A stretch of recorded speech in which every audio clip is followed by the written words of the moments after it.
From AccuWeather.com, this is AccuWeather Daily, a brief host-read article. It's weather news in a nutshell. Well, we talked yesterday here on AccuWeather Daily about how the Pacific is ripe for tropical storm development. And sure enough, Tropical Storm Amanda has formed in the eastern Pacific Ocean, becoming the first named tropical storm of the year within 1,500 miles of the Americas. Now, a separate area of tropical interest close to Mexico could organize this weekend and may eventually impact parts of the coast as a hurricane. AccuWeather lead hurricane expert Alex De Silva said that Amanda will likely survive only 2 to 3 days as it curves northwestward into cooler waters.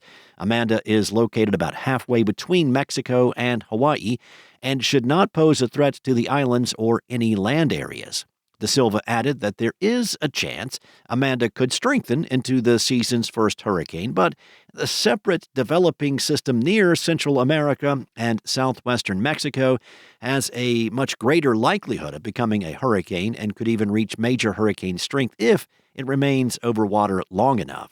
The area of interest near the coast of Central America is expected to have the best opportunity for tropical development from this weekend into early next week. It is possible that 2 storms try to form in this area at approximately the same time. Now, typically, when that happens, one will dominate the other and cause the weaker of the 2 to break up. Sea surface temperatures in the area of interest are well into the 80s. Tropical systems typically require water temperatures of at least 80 degrees to develop and strengthen. Warm ocean water and relatively low wind shear could allow the system to strengthen rapidly once it forms, potentially intensifying from a tropical storm into a powerful hurricane. Residents and visitors along Mexico's southwestern coast should closely monitor forecasts over the coming week. If the system strengthens and tracks toward land, risks could include damaging winds, storm surge, flash flooding, and mudslides, depending on its eventual track and intensity. De Silva cautioned that if the storm were to come ashore in western Mexico, a plume of tropical moisture could spread well inland and potentially affect weather conditions around the opening match of the FIFA World Cup in Mexico City on June 11th. AccuWeather meteorologists expect a significant number of tropical storms and hurricanes during the 2026 Eastern Pacific hurricane season, which officially runs through November 30th. AccuWeather is projecting 17 to 22 named storms, including 9 to 13 hurricanes in the Eastern Pacific this season. At least 6 of those storms are expected to directly affect western Mexico or Central America. Multiple tropical storms and hurricanes are also forecast across the Central Pacific this season, with 1 or 2 expected to affect Hawaii directly. One of the primary drivers of the expected activity is a developing El Niño pattern. El Niño is the warmer phase of a routine alternating fluctuation in tropical Pacific sea surface water temperatures.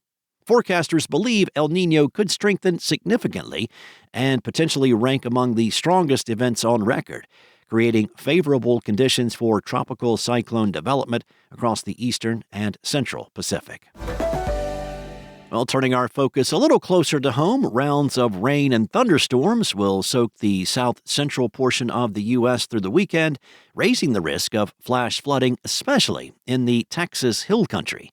As the flow around a strengthening high-pressure system in the east intensifies through the week, Gulf moisture will surge northward into the western Mississippi Valley and the plains, fueling corridors of drenching showers and thunderstorms. A general 1 to 4 inches of rain is forecast from Texas to Oklahoma through the weekend. Now, while that amount spread over several days would not typically cause any problems, some locations could receive the same amount in just a few hours. Now, where that occurs, or where localized totals are even higher, the risk of flash flooding will be the greatest. People are urged to never drive through flooded roads and to be especially vigilant along small streams and unprotected rivers. Water levels may rise several feet in a matter of minutes. Later on this week and through the weekend, the showers and heavy thunderstorms are forecast to shift eastward. As rainfall diminishes across West Texas and New Mexico, showers and thunderstorms will increase over central Texas and Oklahoma later this week, then expand into parts of the Texas coast, the Mississippi Delta region, and the central portion of the Gulf Coast. AccuWeather meteorologists are tracking a weak area of low pressure in the moisture that will enhance the rain in the central Gulf Coast area from Friday to Saturday.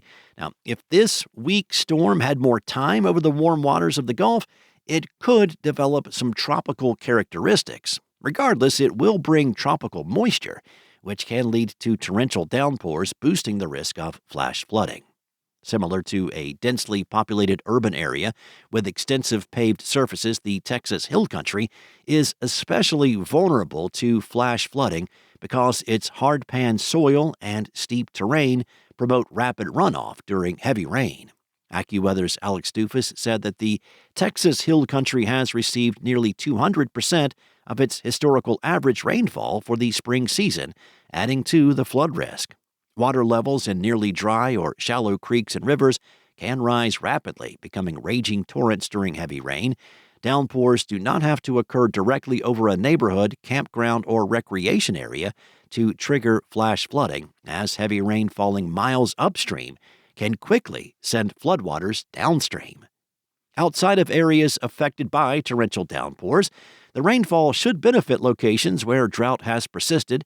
This is a critical period for crop development, and adequate soil moisture is essential for strong yields later on this summer.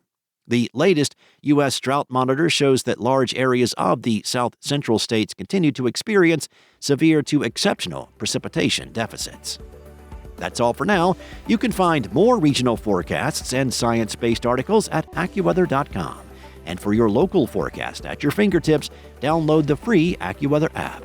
Enjoy the rest of your day, stay weather aware, and I'll be back tomorrow with more from AccuWeather.